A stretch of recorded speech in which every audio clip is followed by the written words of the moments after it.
Y'all, the very first time I did a show with Button, it was so hot in the room that when I got the videos or I saw the videos, it literally looked like I had jumped into a swimming pool and then got up on stage and read poems like I just crawled off the diving board or something.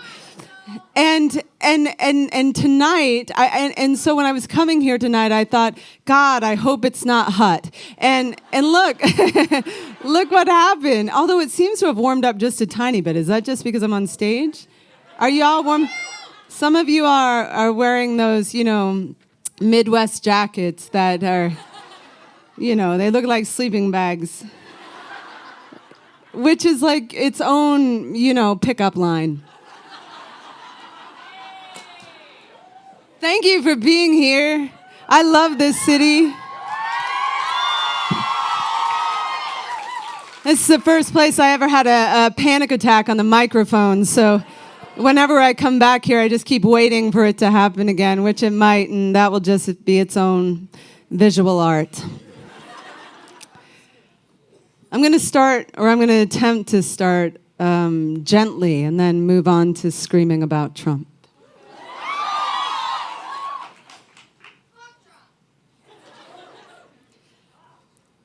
Though I don't remember, I remember my birth was my first yes. Though I was pushed, yes. Though there was screaming, yes. Though the light hurt, yes. I wanted the yes to last forever so badly. Later on, I told myself, we're built like drums. We couldn't make songs if we hadn't been hit. It was a desperate theory. When they told me God was always watching, I said, who wants to worship a diary thief? I didn't dare say who wants to worship anyone who would see everything and just sit there doing nothing while the devil flossed his teeth with the bow on my prettiest violin. Oddly, they told me the same thing about Santa always watching, and I didn't mind because that fucker was bringing presents. God was only bringing life, which I was told was a sin to return, even if it didn't fit. My yes never fit into the no of this world. I was just a little girl trying to get rid of the just and the little. Got rid of the girl instead. Got rid of my yes, trying to make a no so big it could go back in time, swallow everything that happened that should not have happened. And that's how I lived. That's how I've been living. Decades of no, no, no, no, no, and that's okay. An accordion couldn't make a song if it had never closed. But then I met you. And I started feeling myself open. I started feeling my yes coming back, and it was the sweetest thing I had ever known, like the reverse of being haunted, like taking a deep breath and pulling the fog off the glass. My love, my yes. Do you know how many times a day my gratitude frames your autograph? Come see me in the good light. Come tell me what you tell the truth. Come trouble me. Come say out loud what I can't yet pronounce of my own life. Come wiser than the past. Come make me make you proud. Come hope too much. Come with all your ghosts. Come clown around with a timing spec. Come empty-handed. Come full of regret. Come know where it hurts when it doesn't hurt. Come count to 10 with your eyes closed. Come find me hiding in the place I know you'll look first. Come promise me the world. Come trust me to do my best even when I don't. Come ask me to give you everything I have. Come knowing I will give you my word. That if you fall in the forest when there's no one around, I will be there before you land. Come with all your sound in the library quiet. Come kind, come patient, come let me find you out. Come with all your baggage mailed to our house. Come be everything you are, my love. Come love this world. Come hate it too. Come undone. Come falling apart. Come tantrum in the grocery store. Come screaming for what's sweet. Come willing to spill. Willing to stain the windows of the angry church. Come nervous brave. Come tender as the trees, forgiving the books for asking to be made.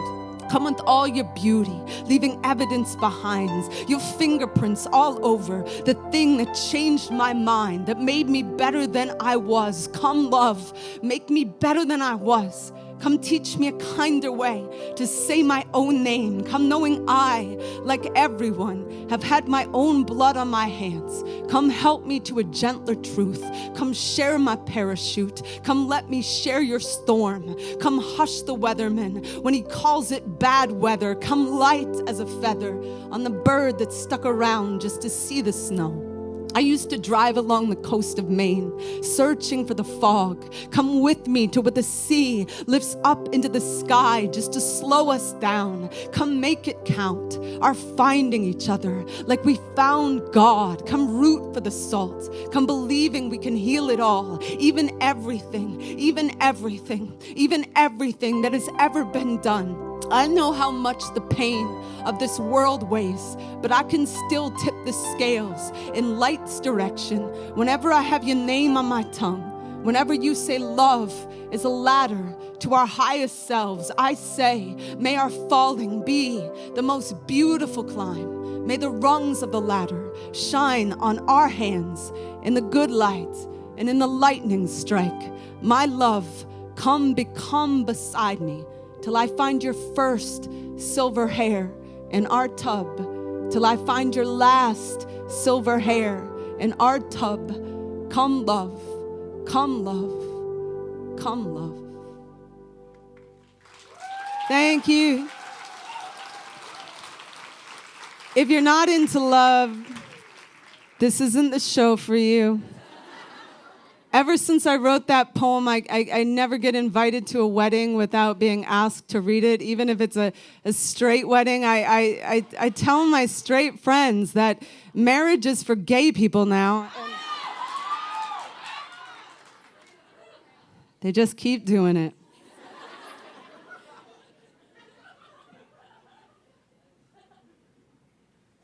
So I messed up some of my words in that poem. I think I'm going to mess up my words all night because I've just come from a series of bookstore readings where I was reading out of a book, which is something I'm really not used to. And so now my head thinks I only know poems if I read them off the page, which I started memorizing my poems many years ago because I get so nervous on stage that the paper will shake louder than my voice will. That's the only reason why I started memorizing things.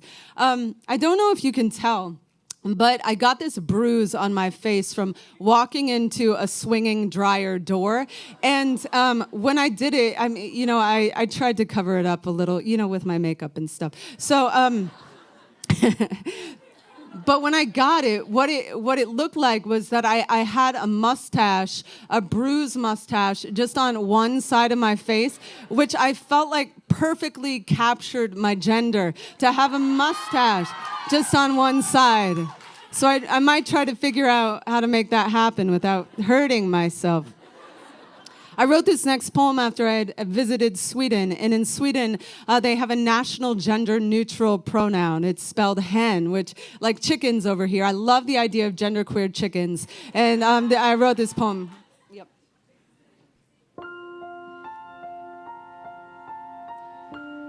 It isn't that you don't like boys. It's that you only like boys you want to be. David with his jaw carved out of the side of a cliff. Malcolm, who doesn't have secrets, just stories he owes no one. Chris, the basketball hero, who has a tick. He blinks 15 times when he makes a shot. You spend hours blinking in the mirror, wishing you could be a star like him. Mary Levine calls you a dyke, and you don't have the language to tell her she's wrong and right. So you just show up to her house, promising to paint your fingernails red with what will gush from her busted face if she ever says it again. You're in the 7th grade. You don't even know you want a girlfriend. You still believe too much in the people who believe in Jesus to even feel that desire through its health threat. You just want to kick your desk on the way to the principal's office, slouch into tension, want to cut your hair and spit out whatever you don't want in your mouth, your own name even, skirting around the truth. You don't yet know the boys are building their confidence on stolen land, but you do worry the girls might be occupied with things you will never understand, won't ever be good at. You take one pretty step and feel like you're pouring bubbles into your own bloodbath. You don't want a soft death. You want a hard life that is your life. Your life. in the locker room that doesn't stop demanding you keep your eyes on the floor. Your life at the prom, where you run home in a snowstorm, chucking your last pair of heels in a snowbank, realizing you are the only boy you ever wanted to tear your dress off for. Your life, the first Christmas you spend alone, the years you'll learn to build your family out of scratch. Your life, when someone drags you from a restroom by the color of your coat. Your life, every time airport security screams pink or blue, trying to figure out what machine setting to run you through, choosing your life and how that made you into someone who now often finds it easy to explain your gender by saying you are happiest on the road when you're not here or there but in between, the yellow line running down the center of it all like a goddamn sunbeam. Your name is not a song you will sing under your breath. I promise your pronouns haven't even been invented yet. You're gonna shave your head and drive through Texas. You're gonna kill your own God so you can fall in love for the first time. They're gonna keep telling you your heartbeat is a pre-existing condition. They're gonna keep telling you you are a crime of nature, and you're gonna look at all your options and choose conviction, choose to carve your own heart out of the side of a cliff, choose to spend your whole life telling secrets you owe no one to everyone, till there isn't anyone who can insult you by calling you what you are. You holy blinking star, you highway streak of light, falling over and over for your hard life, your perfect life, your sweet and beautiful life.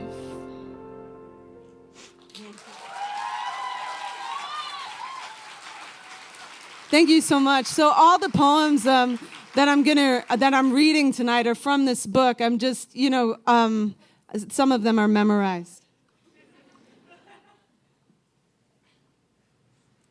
So the book is called Lord of the Butterflies, which I really love the title, and I really love the cover. Will you give Huey one more hand, please? Huey is amazing. And I was thinking about this when Huey was reading. When a butterfly, when a caterpillar is going to become a butterfly and it's in its chrysalis, I always used to think as a child, I thought that the caterpillar just morphed into a butterfly and sort of grew wings. But that's not what happens. Inside the chrysalis becomes entirely liquid. So the caterpillar just becomes liquid. And then from that liquid comes a butterfly, which I find so magical. And whenever I'm crying, when Huey's reading a poem, for example, or, any beautiful time in my life, or even maybe a not so beautiful time, I think about the liquid in the caterpillar becoming something beautiful. So I'm going to read you something out of the book in celebration or in not celebration of our most recent weird holiday.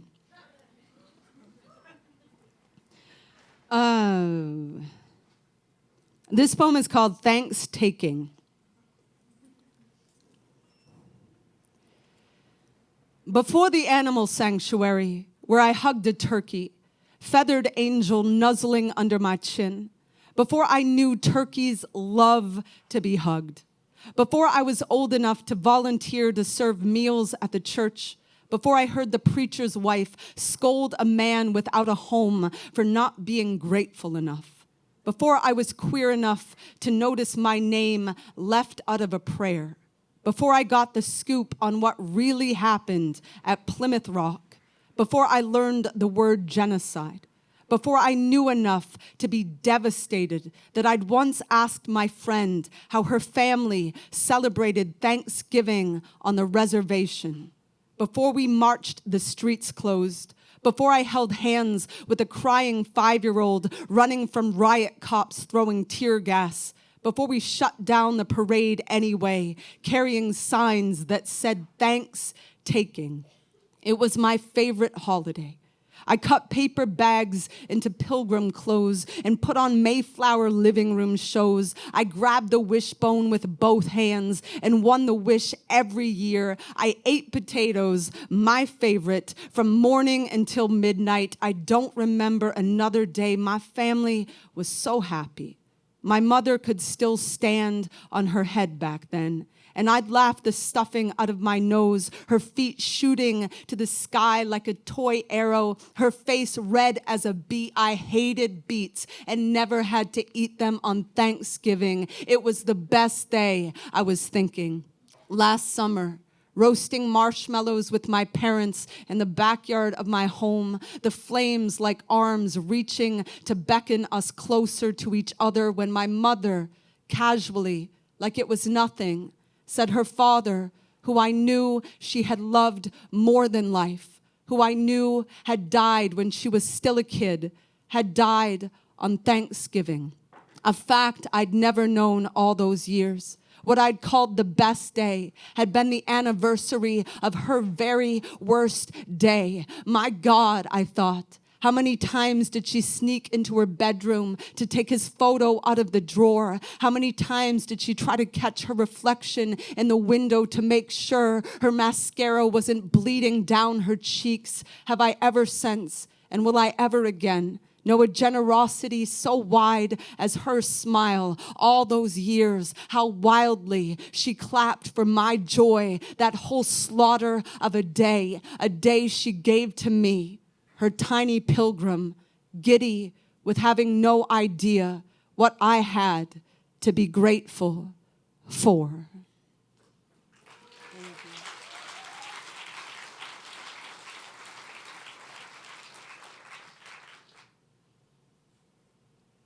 And then there are some that I'm debating in my head if I should read out of the book but I'm gonna try to wing it. I always say this to my friends, and I think it is genius, but whenever I say, let's just wing it, I always think of it as a quote by Birds. You know, can't you picture the Birds just being like, let's just wing it? I say it too often for it to have any charm with my friends anymore, but I really think it's the smartest thought I've ever had in my whole life. There's a poem in my book where I'm not going to read it tonight, but one of the lines is, even when the truth isn't hopeful, the telling of it is. I've been thinking about that a lot since the election of Trump and this current administration, and how important it is to tell the truth, even when the truth is devastating. And, in this political climate where so many lies are being told. And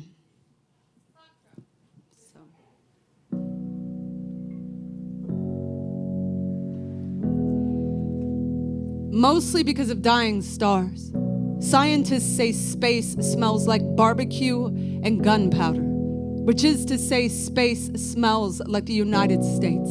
A holiday where we celebrate the independence of machine guns, how anyone can buy a cemetery at a sporting goods store on their 18th birthday and open carry it to an elementary school where children are learning tears don't fall in space. Weightless, without gravity, they never leave the eye. Is that what happens to the NRA? A child asks. After the bodies of half her class have used every red crayon in the universe to scream goodbye, do the NRA's tears not drop because they're astronauts? How does a parent tell a 6-year-old the gun sales spike every time our right to bear massacres makes a coroner faint, makes a medical examiner say, I can't, my God, I can't. But we can, can't we, America? Each election, don't we say we can stomach the boy loading a black hole into his backpack and unloading it in the high school hallway on Valentine's Day? It would take light years to count how many times the terrified texted, I love you, I love you, I love you in Parkland, Florida, while the NRA kept crying in space. My friend, a second-grade teacher, is told to practice hiding her children in the closet. 23 7-year-olds huddle holding their breath. Holding your breath in space is the fastest way to die. The lungs explode in the vacuum almost as quickly as an AR-15 can make blood dust of a closet door. Of the 20 children murdered at Sandy Hook, not one of them needed an ambulance. That's how dead they were. That's how well the Second Amendment works. Because there is no air, it is silent in space. But not as silent as the Christians on the Senate floor. Well, 20 more families are asked if they would like to talk to a priest. Christ could tear the nails from his hands and scrape them down a blood-splattered chalkboard, and they would still be praying for their bank accounts. After Columbine, parents were called into tiny conference rooms. One family said we could hear the family before us screaming and we knew we were next. Now loved ones check Facebook to see who was dead. A mother's status is, I can't reach my daughter. I can't reach my daughter. Decades after her child is murdered in the cafeteria, that thought will still be tearing her from her bed. I can't reach my daughter. The footprints left by astronauts on the moon are permanent. They will never go away.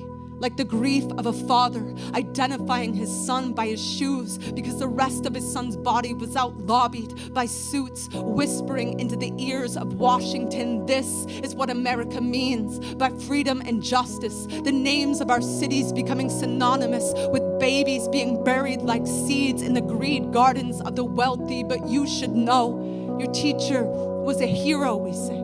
Her body found bunkering a group of your friends, and that's as happy as the ending gets right now. The heroes almost always dead. The flag at half-mast grave, children huddled in basements trying to tear off their ears on the 4th of July because the fireworks sound like the day everyone died, crying, died with their next 80 birthdays pouring from their eyes. Well, America reloaded and moved on to the next. Thank you.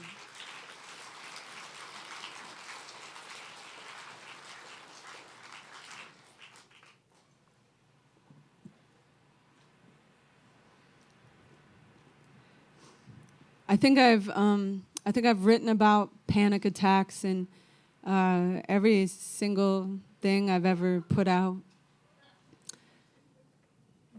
They're like, I don't know, like an ex-girlfriend I can't get over who's not really an ex, or I wish was an ex, but...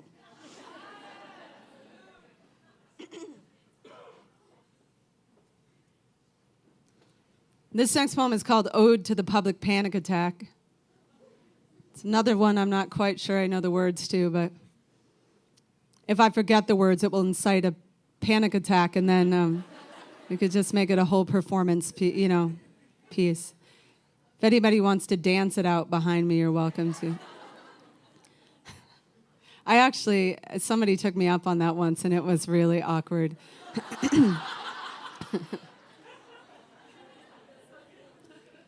Ode to the Public Panic Attack. You find me at the movies, at the coffee shop, buying comfort food at the grocery store. You find me on dates, which is terrible, because on dates I really like to appear dateable.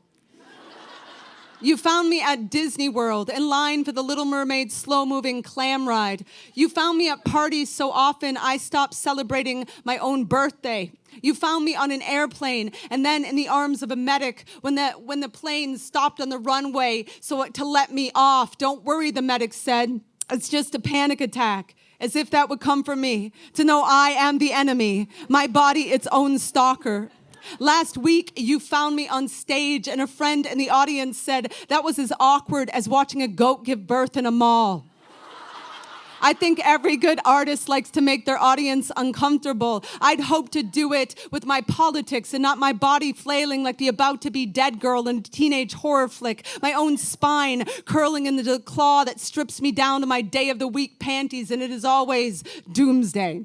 Today, you found me mid-sentence buying tick repellent at the hardware store. Chewed the hairs on the back of my neck till I couldn't hear the words coming out of my mouth, till I wasn't even there. I was in another state, Googling heart palpitations and sudden onset asthma and how many bugs are in the human body. Is it possible to be eaten alive? Well, someone's eyes are asking, are you okay? Are you okay? Are you okay? No, I am never okay. But I am creative. So when I can't catch my breath, I tell myself, you're fine. That's just your heart giving your sternum a high five 80 times a second. If you've never had a panic attack, there's a good chance you've been an ass to someone who has. Just relax and calm down always seem like helpful things to scream. If oxygen has never been over your head, if your body has never become its own corset. At the restaurant, I say I have a small bladder because it's less awkward than saying I'm going to spend most of this outing in the bathroom stall, falling towards my death at the speed of utter darkness because my parachute doesn't open when I leave the house. I think we are beginning to get a little bit better about depression. Often my tears go cold on my cheeks before someone is there, but we still treat panic, anxiety, terror as the failings of uncourageous minds who haven't sipped enough chamomile tea, or haven't tattooed namaste under the right part of their windpipe, or haven't picked enough lavender from their herb gardens to rub into their pussy chakras. A white yogi tells me I can easily breathe through the apocalypse in my bloodstream, and I do 6,000 downward dogs and never stop feeling the choke of the leash. I'm done with the shame, the cage of self-hate, the lie that this is weakness when I am certain it is the mightiest proof of my strength, how hard it is to live knowing there is a promised jaw outside my front door, and still I step towards the horror. Still I say, here I am, world. Let's make relaxation look like a crime we will never get busted for. Let's hyperventilate like it's 1999. Thank you.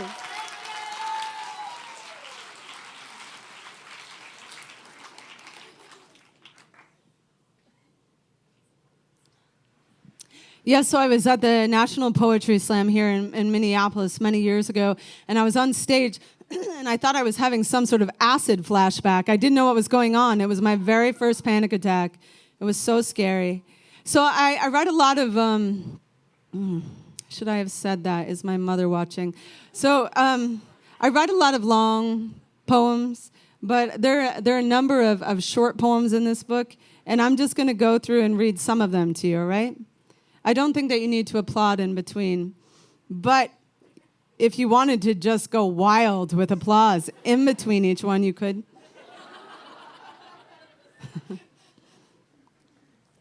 This first one is called Andrea Andrew. Your name is a gift you can return if it doesn't fit. Oh, stop. This is called Diagnosis. I suffer from unrequited self-love. I love myself, but I don't love myself back.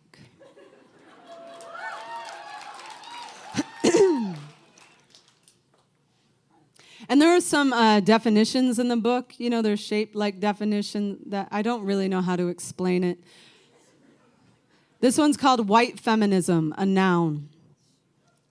A racism that claims it is at least better than no feminism at all.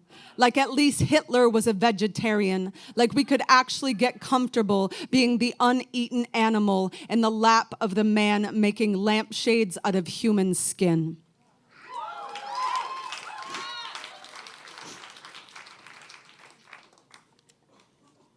This is depression, a verb. To put on your best outfit and feel like you are dressing a wound. This is called all the good in you. When all the good in you starts arguing with all the bad in you about who you really are, never let the bad in you make the better case.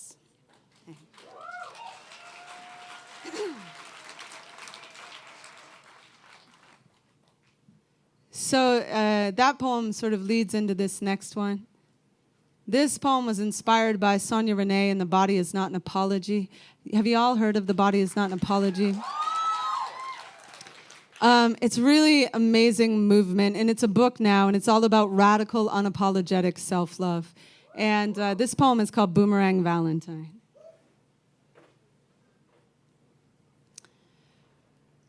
I'm sitting on my friend's couch, several months into being intentionally single and celibate for the first time since I was 20 years old. 20 years old when I believed sex had to involve a dude and the word screw. I'm telling my friend about the psychic who said, I'm going to meet the love of my life by the end of January. It's January 10th, and I am so far from ready for Cupid, that naked little shit, to fire anything sharp my way. So far from ready to be the kind of crazy only love makes me. My friend musters every bit of new age jargon she can fit onto her tongue and says, what if you are the love of your life? I think, oh my God, I hope that's not true. Because I am absolutely not my type.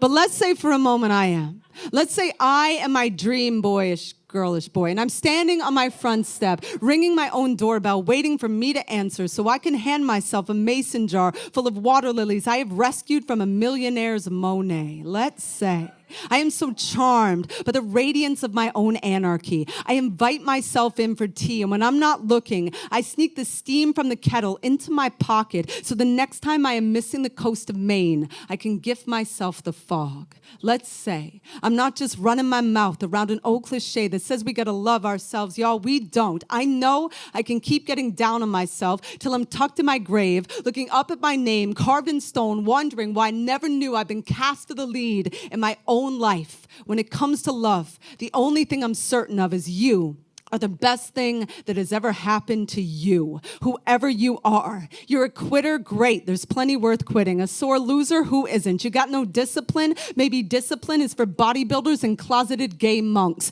Picture a magician, so attached to being perfect, he cuts off his own legs just to pull off the trick. Picture the 738 selfies I deleted before I took one I was willing to show to the world. Picture me wishing I could have all of those back. My so-called flaws in stacks like baseball cards I know will be worth something someday, like tenderness, like compassion, like my capacity to think myself a catch just because I'd never seen a chandelier I didn't want to swing from because I'd maybe go to space just to know if railroad tracks look like zippers from the moon. On days I have a hard time keeping warm in my own weather, I imagine what the first flower said to the first human trying to name half its petals love me nots. No, that is not how anything grows. Of all the violence I have known in my life, I've not known violence like the way I have spoken to myself, and I've seen almost everyone around me hold that same belt to their own backs in ambush of every way we have decided we are not enough, then looking for someone outside of ourselves to come clean that treason up. If I were to ask myself out of that cycle, I might say, listen, I am still going through my growth spurt. I am still yet to get my worst tattoo. I am still clearing the smoke from burning the toast I wrote for my own wedding day. I am still trying to get rid of my mirror face, look myself dead in the eye. I know Facebook is a lousy mortician, desperately trying to make us all look more alive. I know there are things I haven't survived. I know there are people in this world who have had to work to survive me. I don't ever want to take that lightly, but I want the heavy to anchor me brave, to anchor me loving, to anchor me in something that will absolutely hold me to my word. When I tell Cupid I intend to keep walking out to the tip of his arrow, to bend it back to myself, to aim for my goodness, to the muscle in my chest tears from the stretch of becoming what I came here to be, a lover of whatever got covered up by the airbrush, the truth of me, that beauty of a beast, chewing through the leash till I get a mason jar full of water lilies and I get a kettle full of sea, and my whole life, y'all, my whole life is just a boomerang Valentine coming right back at me. Thank you.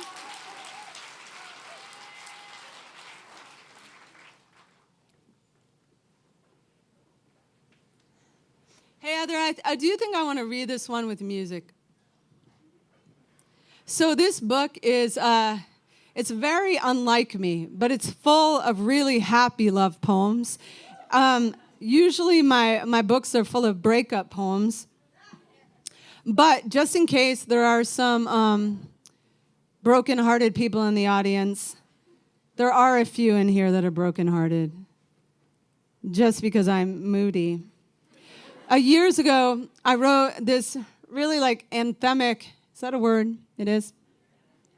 When I put out my first book many years ago, I got feedback from the publisher that I used all the same words, and in every poem I just rearranged them in a different order. And I'm one of those people that when I'm reading a book and I get to a word I don't know, I skip it. It's awful. I don't recommend it. So I only know a few words, and I use them all in the same poems, and I just rearrange them. So just so you know, you only have to know, 70 words to write a poem.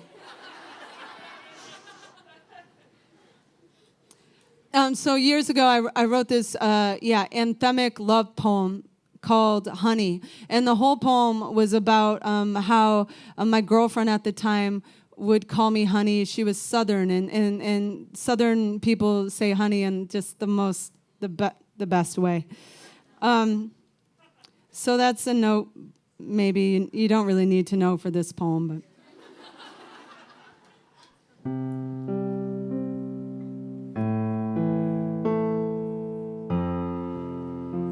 After the wound of us, scabbed into polite text, after we'd charmed each other enough to wonder if we'd made a mistake, you invited me to your new apartment on a night each of us was suffering from the unbearable loneliness of sanity. You had moved to your favorite building in the city, an almost castle, historic and grand, wrapped with a century of ivy. When you opened the door, I was startled by the beauty of what could be made without me. A library of books organized by color, Patti Smith hanging like a Christ above the checkered tile, a row of silver knives you'd finally saved enough to buy, shining on your kitchen's hand. You sliced heirloom tomatoes and made a dressing from scratch, while I eyed the cowhide rug whose murder I had never allowed in our house. But here, almost free, almost alive. After dinner, a song came on the stereo that had been sent to me by another woman who wore the same red lipstick as you, but who wasn't like you. Chain-smoking bartender reaching for the rifle when the bar fight breaks out. Tattoos you told the artist to scar on purpose because you couldn't let go of the guilt of being 800 miles away when New Orleans drowned. Pores sweating bourbon in the yoga class you cursed through. I called you a hipster once, and you flattened every bike tire in the town with your fuck no. The hours passed smooth as the wine we downed, like we were pouring the blood back into our bodies. I could have driven home, but we both said I shouldn't. I crawled into the side of the bed I knew no one had been. Your grief, always a marathon to the rest of the world's sprint. I ran my hands along the stitch of your pillow while you spoke about the vines covering the windows. Because the building is historic, the ivy is too, you said. I'm not allowed to cut it down. So in the spring, when the leaves grow in, the house is dark as midnight. But in the winter, when they die, the house is full of light. Your eyes started closing as they always had before mine. 3 hours I lay awake, your shoulder kissing my shoulder. 3 hours I stared at the window, loving you, then turned towards your ear and whispered that I had to go. You uncurled from a dream and said, "Okay, honey." And I went to wherever the ivy goes in the winter, and for the same reason.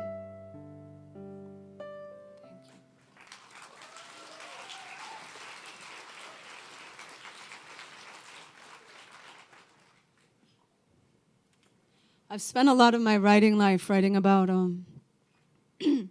suicidality and mine and my community's struggle to stay alive at times. And I haven't written a lot about those of us who are still here when someone who we love has left this world on purpose. This is for anyone who's had that experience.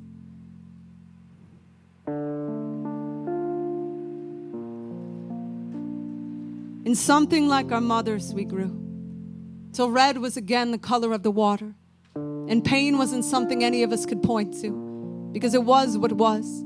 And morning came, not knowing if it would come again. And love was the only thing assumed. And love should have been enough, someone without a heart might say. The day you died because you wanted to, I tied my wisdom to a doorknob and pulled it loose. Take everything I think I know. Every answer is a grave. Now the questions are the rain I walk through to find my way to God. And my only God is faith, that there is comfort here, that who is hurting might hurt less than they did before. What else are all these coins and all these wells for, if not to wish the grief asleep in the lap of someone else's grief till grief comes, not knowing if it will come again? Your sister thought the hearse was a limousine till she asked where it was going, and then she knew for sure. That's what a word like heaven will do. But heaven, that wasn't what you were aiming for. You didn't think the other side would be better. You thought the other side would be nothing at all. Imagine choosing nothing at all. Imagine something hurting that bad. I didn't still have the ring you'd given me. I'd crushed it with a rock to see how much you loved me. I love you to pieces too. It hurts me in my head now, how you knew the water wasn't deep enough to dive into, but I won't let anyone say it was a shallow thing you did. I knew it was your entire body finally pointing, saying, here is where the pain is. I can crush a can with the heel of my shoe. I can drive by your mother's house if I want to, but I don't want to. She was there when you bought the ring. She knew how long you'd been saving me. I didn't save anything. But you don't lose a person like a set of keys because you don't find them again. And you can still get to where you're going. Resilience itself is an awful thing to grieve. Who with the heart can stomach how much we can stomach? All your blood in the water, and I could still wade through. And I will again, and I will again, and I will again with everyone I lose. So what I want most is to live the rest of my life desperately wanting to live it. I want to give that to you. I wanted to find you in the nothing at all. And I want it to be something. When I say I want to make something of my life, that's what I mean.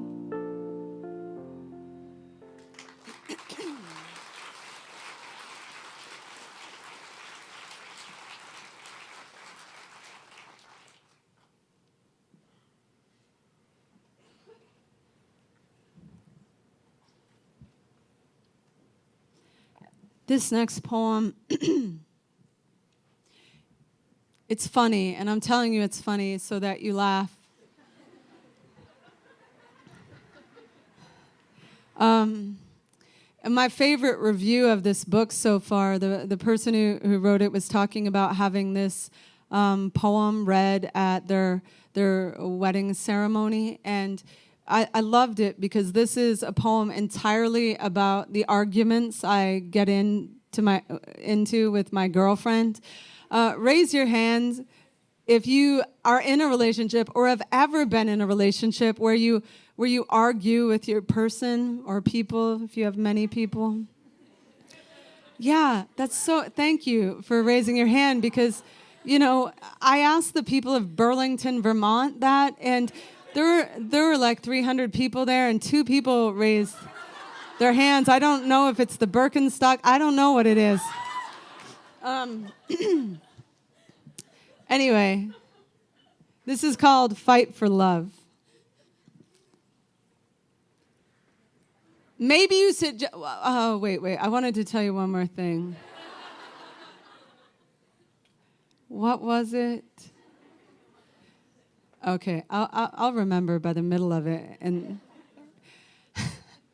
maybe you suggested something unthinkable. Like perhaps I should get my dog groomed after she'd rolled in the poo of a sick horse.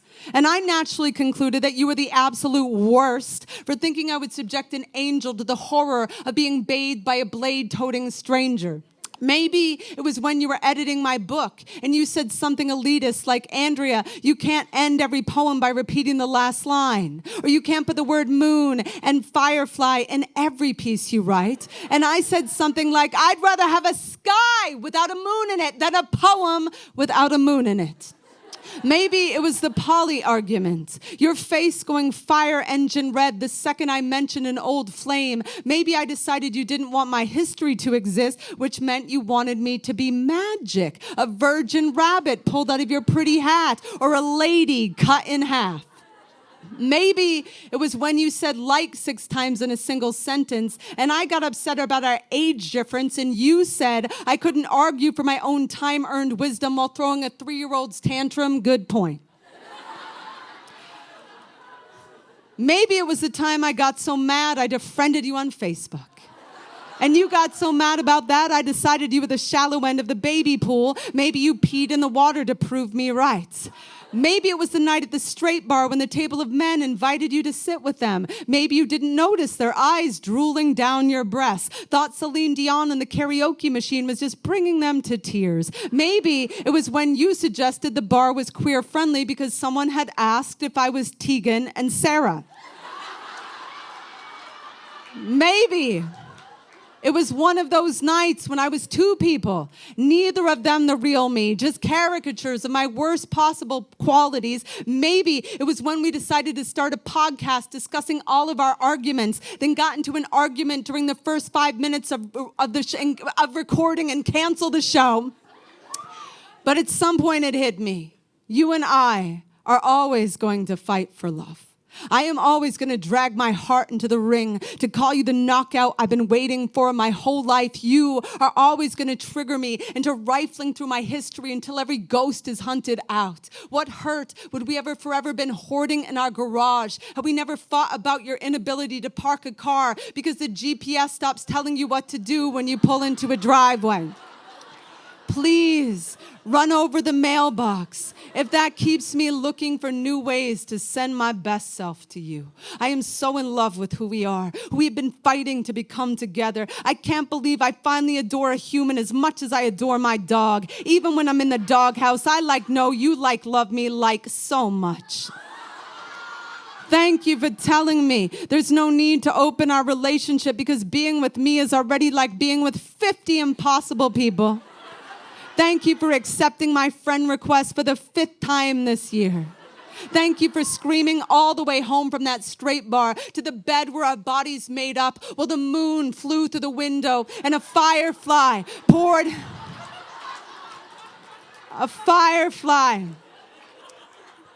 into the room and landed in your hands, which you opened like a ring box and asked me to marry you. And we were so new. I blushed instead of answered. But a firefly is forever. And you know what my answer is. A firefly is forever. And you know what my answer is. Thank you.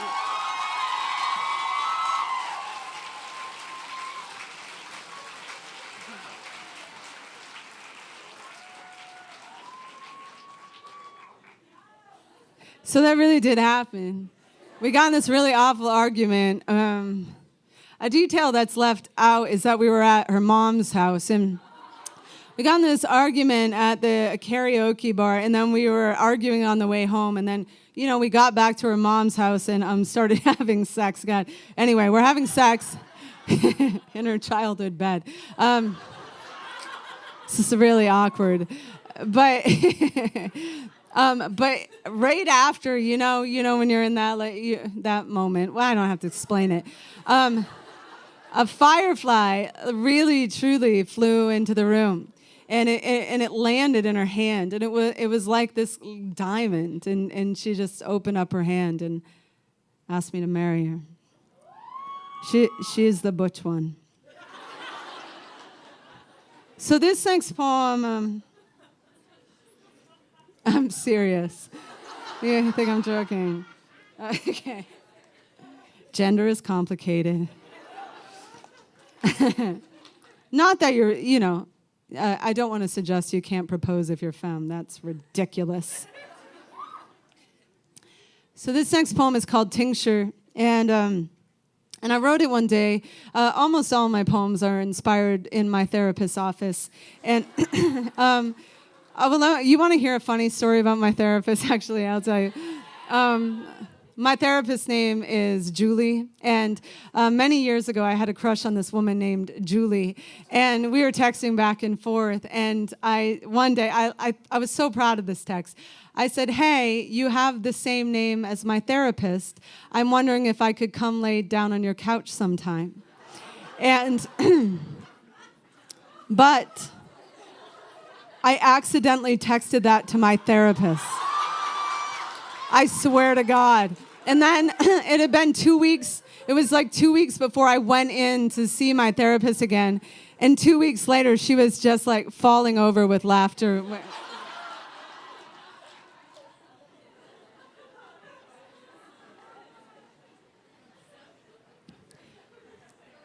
So I often would go into therapy.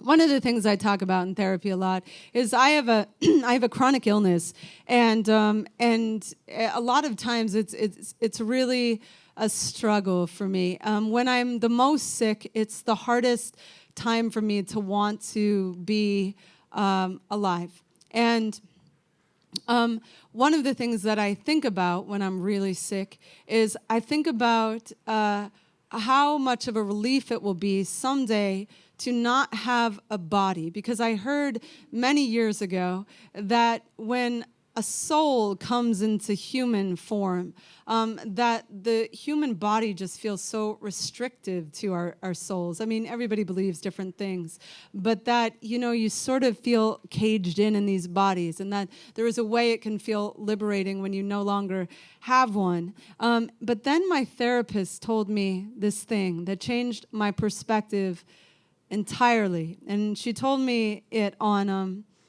one of my hardest days.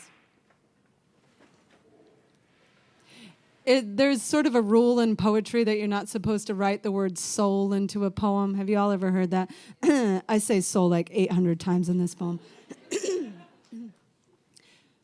Imagine, does anybody have a cough drop first? Or I'm just going to be coughing through this whole thing. If you do, you throw it at the stage. Let me see if I can come up with something entertaining while I'm waiting for this.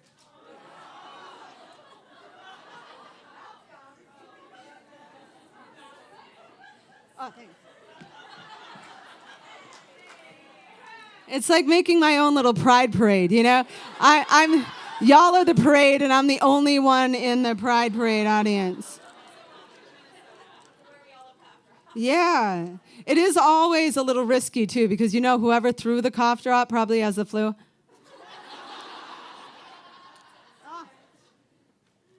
Now, I know we're live filming or something like that. I wish there could be a commercial that came on right now that just says, Andrea's going to take a break to have a snack. Whenever I'm chewing a cough drop into the microphone on stage, I always want to say I'm sorry, but I made a pact with my feminism, that I will never say sorry on stage unless I accidentally punch somebody when I'm up here. I'm chewing it. It's hard to chew a cough drop. Trying to see if I know any cough drop haiku.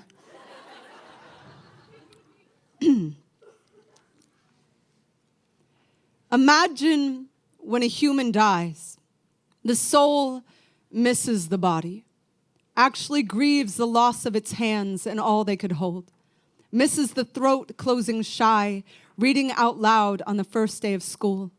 Imagine the soul misses the stubbed toe, the loose tooth, the funny bone.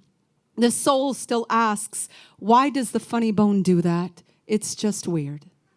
Imagine the soul misses the thirsty garden cheeks watered by grief, misses how the body could sleep through a dream. What else can sleep through a dream? What else can laugh? What else can wrinkle the smile's autograph?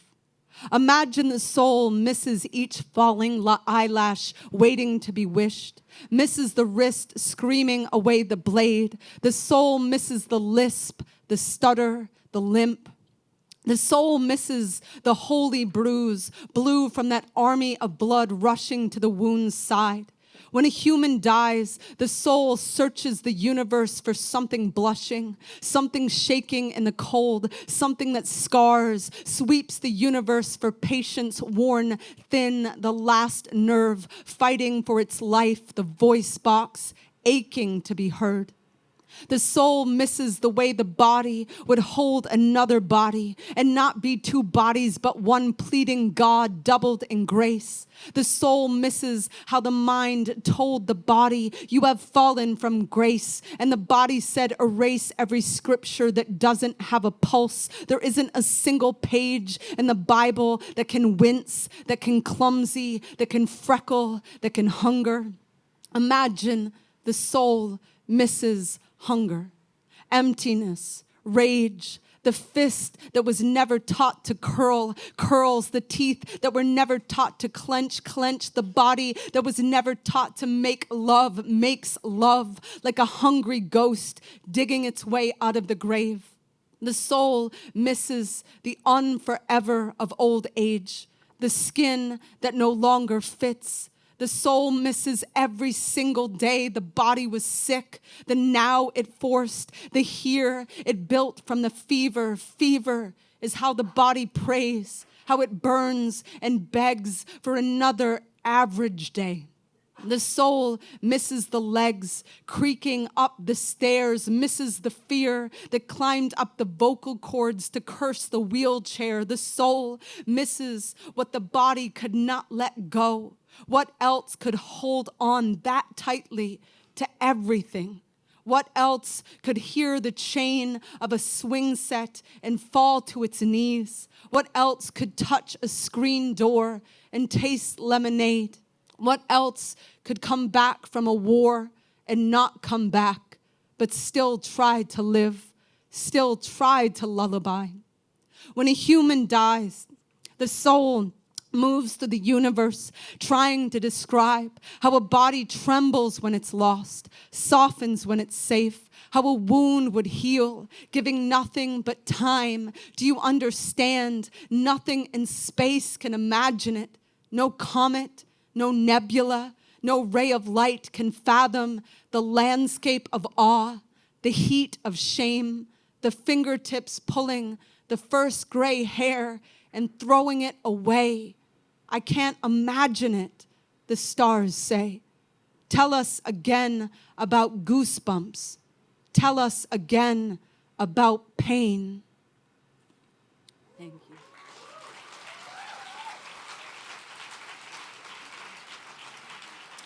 Okay, I have a couple more.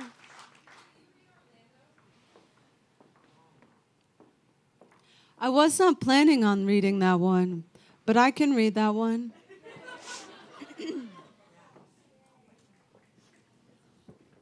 I've been, of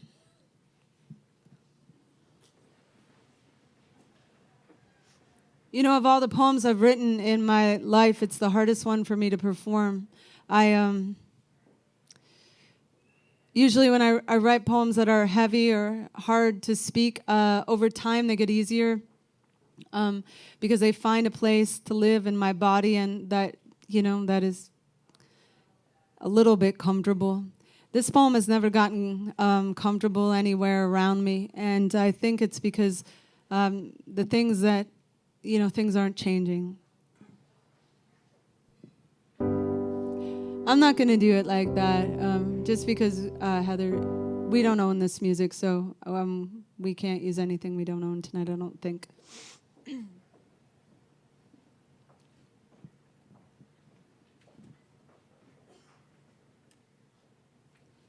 I haven't run it today, so I may not know the words. Words are secondary to poems, I think. When the first responders entered the Pulse nightclub after the massacre in Orlando, they walked through the horrific scene of bodies and called out, "If you are alive, raise your hand." I was sleeping in a hotel in the Midwest at the time, but I imagine in that exact moment my hand twitched in my sleep, some unconscious part of me aware that I had a pulse, that I was alive. The next day, I woke to the news that an assault rifle had fired 202 bullets through a gay bar on Latin night in one of the worst massacres in U.S. history. A massacre of people who did not leave the dance floor when they heard gunshots because they thought they were just the beats of a song. Everyone around me spent that day grieving, and every tear tasted like someone's dance sweat drying in the morgue. Later that night, I was performing for an audience that had spent 2 hours in line waiting to get through the bag checks and metal detectors.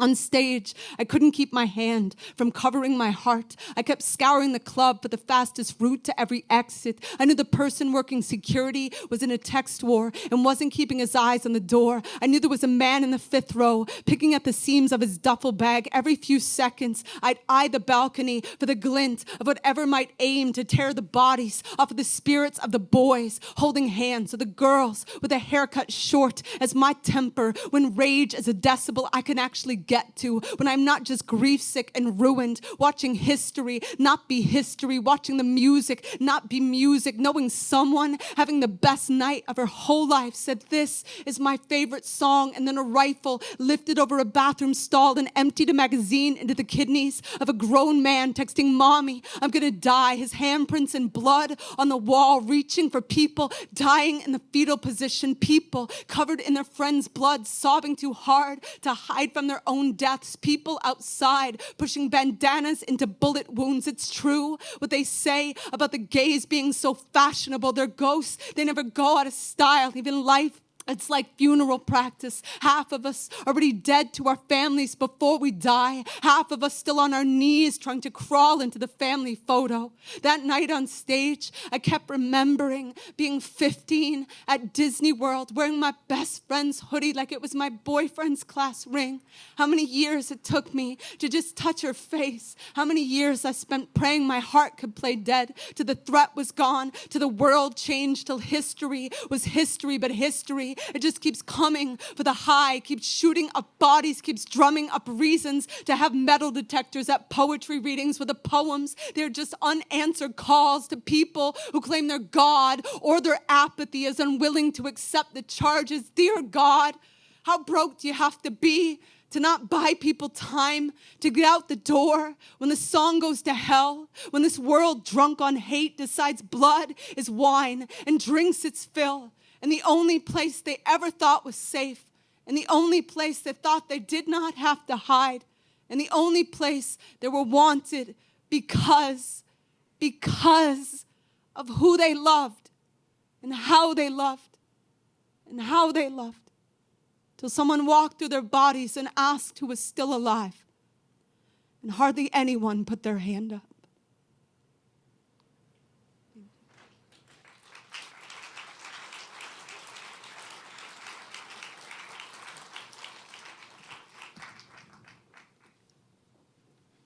I fell in love with my best friend when I was 15 years old, and when I was 20 years old, I touched her face for the first time, and she was my first girlfriend. And this poem is called "First Love."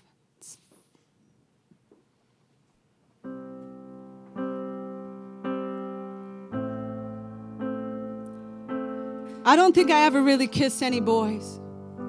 I think my tongue had just been punching their tongues. But as soon as you loved me, all my callous went away. My hands so soft it hurt to pray. You picked me up at my Catholic college, and I'd sleep for hours till we reached your house. The first time in my life I'd ever rested. The first time I didn't have to play a role I'd never wanted to get. And that's the medicine it is to be finally seen by someone. I'd crack a smile and you'd point to my chest and say, "What just broke?" I'd throw my body in the river, but you'd say my name right and I'd become a stone that skipped. Do you remember the first record where we didn't have to change the pronouns to sing along? We'd gone so many years without music that knew us, music that knew you could arch your back, and I'd have proof that the earth was round. Bless who we were then. Bless who we still are. My straight friends tease me because all my best friends are my ex-loves, but a wise heart told me It's the most tender part of queerness, how we've all lost so much family. When we find people we call family, we'll do almost anything to not let go. Thank goodness for that ice storm that trapped us in that cheap hotel where I drank an entire bottle of something awful and finally told you I'd loved you since we were 15, playing basketball under a flickering streetlight beside the poorest part of the sea. The ice storm froze the world outside into a photograph of the past while I kneeled down and kissed my future onto your kneecaps, 2 decades talking to Jesus. That was the first time I heard him talk back. Months later, church bells ringing through my dorm room. I wrote my senior thesis about you and told no one how hard I was praying to stop hiding myself in metaphor, to one day find the courage to carve the truth into the chapel door. Holy were all the hours I spent picking out my outfit the night you took me to my first queer bar in Portland, Maine, the biggest city I had ever walked through. I was so excited and so scared that we'd be spotted or killed on our way inside. We sat in the parking lot for hours till I changed my mind and you drove me home, mascara pouring down my brand new boy shirt. I never guessed there'd come a time, like the winter we traveled north to visit your mother. Asleep when we arrived after midnight, she'd lit our room with candles and rested a joint in the center of the bed. Neither of us were any good at smoking, but we pulled her welcome into our lungs like it was 100 years of oxygen. Up until then, we didn't know anyone in the world who would celebrate us, wiping the steam from the glass to see each other blushing in the same bathroom mirror in the morning. I was thinking about that last May when I was invited back to my Catholic college to read poems for the first time. You sitting in the front row beside the nuns and the school president and the teacher who had given me an A on the manuscript I'd been too afraid to write your name in. Mandy, I know so much has not gotten better. I know so much has not gotten easier, but that moment, it knocked the wind out of me. Time finally being the kind of father we all deserve, the world turning its porch light on for us. It was so bright. I could feel the freckles on my 15-year-old face warming in its glow. I could feel hope traveling back in time to find us, to whisper into our chests, there will be music for you one day. Thank you, y'all. So I'm going to read one more poem. I haven't been holding the book, mostly because of my nerves, but all the poems I read tonight are from the new book. I want to thank Button Poetry for being so awesome. I'm so psyched to put this out.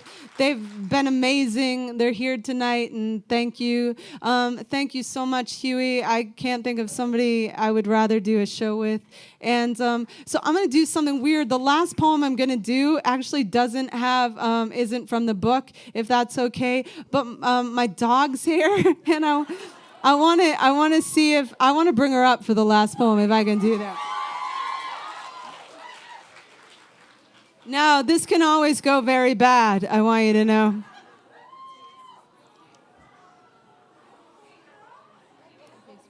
Okay, squishy. Okay. Trying to remember the words.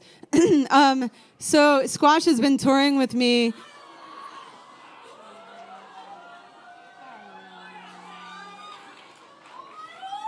Hi. So this is my life partner. She might do some weird things. We'll see. One time, it wasn't the last time, but I had her up on stage and we were performing in a fancy church and there was a really fancy rug. And I was letting her roam around on the stage and she just decided to wipe her butt the length of the fancy church rug. But she's been coming to my shows and sleeping in the sound booth for 7 years now. And she's so bored by poetry. This is called A Letter to My Dog Exploring the Human Condition. Dear Squash, a.k.a. Squashy, a.k.a. Squish Squash and You Don't Stop, a.k.a. Miracle Button, a.k.a. Little Perfect Peanut, a.k.a. my beating heart with fur and legs. I know you think it's appalling that I still poop in the house, that I choose to wear underwear and pants, giving no one the opportunity to smell my true disposition. That on the days I need to feel better about myself, I don't just pee on someone's pee, not that kinky. Don't worry, I am not fooled by my thumbs. I know I'm not the tadpole's final project. I know I'm not the last species evolution praised to become. I can't even swallow my own pride long enough to let myself drool when something smells delicious. What must you think of my mirror face? Or how much of my day I spend practicing my butch voice, my baby I'll fix your carburetor with my toolkit voice, when you know full well there is nothing in my toolkit besides a massive collection of self-help books that have helped me do nothing but feng shui the skeletons in my closet. Don't you just love how that femur accents the sofa set, Squash? I'm sorry I cry every time I take you to the vet. I'm sorry they take your temperature like that. I'm sorry I take you there when you've only got a bug bite. Humans hold so tight to the leash of life, but you will roll in anything dead and wear it like perfume. I wish I had your nose for eternity. I wish I could see what you see. With the squirrels sate in your eyes. Where the postman deserves to die even when he's not bringing bills. What's with hating the shadow the peace lily makes on the floor of the living room? I know I let you down every day. You choose to not I choose to not murder the vacuum. Is it bad that I refuse to teach you to not be afraid of men? Is it bad that I want you to keep your bite and your snarl and your gleaming teeth? Is it bad that when they call you a risk, I call you a feminist? You never make fun of your friend Chloe's underbite, or your friend Willow's limp, or your friend Harvey's past trouble with the law. You never criticize me for being too uptight to let my hair down, even though you can let yours all the way out, all over my black hoodie, my black pants, the couch, the car, the chair. The online merch store that sells my books and t-shirts wrote me a letter saying, we cannot continue to sell your products if they continue to be covered in so much of your dog's hair. I just assumed anything covered in you would increase in value. Remember when I told that woman I loved her, then whispered in your ear, you're my number one girl. It's true. If I could, I would put your beating heart in my mouth and suck on it like a piece of candy so I could finally understand how you got so sweet. I know my therapist likes you more than she likes me, and I still let you sleep on her couch. You taught me a good nap is the best therapy. You taught me to sit when I damn well want to sit. I don't care that you never talk about patriarchy or capitalism or the heteronormative hegemonic paradigm. I know you're saving the world every time you get poo stuck in your butt hair and you don't go looking for someone to blame. Speaking of looking for someone, I can't imagine what you think of sex. I can't tell if you think it's a slobbering, badly boundaried belly rub or a poorly aimed fist fight. Some of you got that. You just perch on the end of the bed, tilting your head back and forth, wondering why I still haven't taken my pants off. I have issues, Squash. Humans have issues. We dig holes to bury our own hearts. We chew on our own bones. We escape the predator but still can't shake him off. So some of us, we wear our own bodies the way your friend Berlin wore that cone around her head. Remember? So embarrassed. But I never had a better teacher at engaging my own spirit than you. Never had a better reason to stop playing dead than the day I saw your face at the shelter, your little nose pressed against the cold glass, staring up at me like I was a gay Noah's Ark. My heart. Every time I give you a treat, you run around the house looking for a place to hide it till you finally come to where I'm sitting and hide it directly under me. The most important thing I have ever built in my whole life is your trust. May you always feel entitled to more than your fair share of the bed. May you always tear the stuffing out of every toy I give you so I can constantly be reminded to keep spilling my guts, to keep saying, I don't know how I will ever make peace with the shortness of your lifespan, but I promise to make sure you know you are so loved every second you are here. You know my hands will build the sturdiest ark they possibly can to hold your holy howl and your holy bark and your holy beg. Squash Andrea Gibson, Little Perfect Peanut, my beating heart with fur and legs. Thank you all.